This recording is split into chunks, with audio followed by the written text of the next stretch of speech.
Conclave,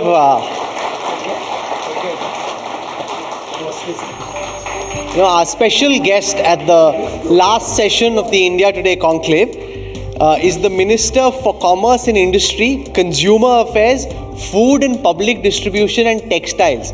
I had to write it down so that I don't forget some of his portfolios. And if it takes so long to just read out the portfolios, imagine having to get all of that done. Are you finding it difficult to cope with all the portfolios and so much responsibility on your shoulders in terms of packing the day in and getting things done? Minister Goyal, welcome to the conclave.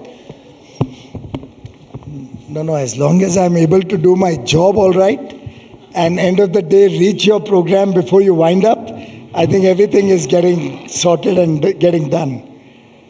But I think it's a great opportunity that Honorable Prime Minister has given, and I'm grateful to him, because he's kind of brought together areas which have a lot of synergy. For example, BIS is in consumer affairs.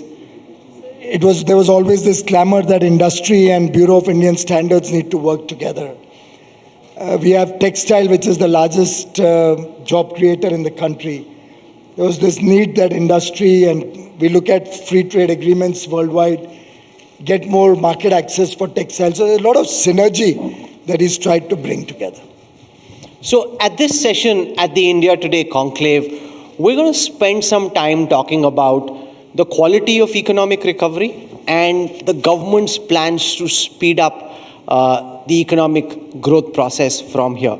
And we have Minister Piyush Goyal, we also have TV Narendran, Global Managing Director of Tata Steel, President CII, we have Kunal Behel, Chief Executive of Snapdeal, and Sanjay Nair of KKR India. So, Minister Goyal, a big announcement yesterday by the government on Air India, the privatization finally going through. Are you hoping that this will, in some senses, be an inflection point for a lot of what the government was talking about for several years, which you now, on the back of the pandemic, hope you will finally be able to get done?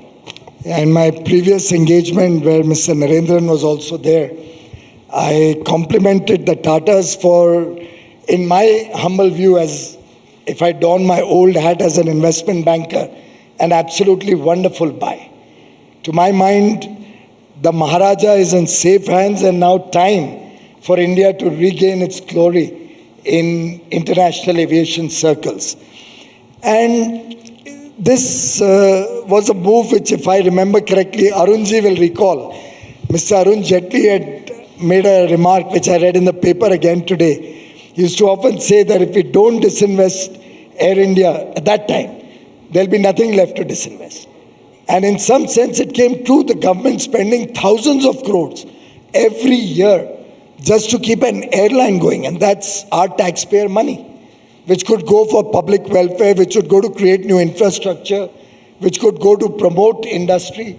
So I think Prime Minister Modi has truly demonstrated his ability to take strong decisions in the interests of India, for the good of the people of India, and has demonstrated to the world that he seriously means business when he says the government has no reason to be in business.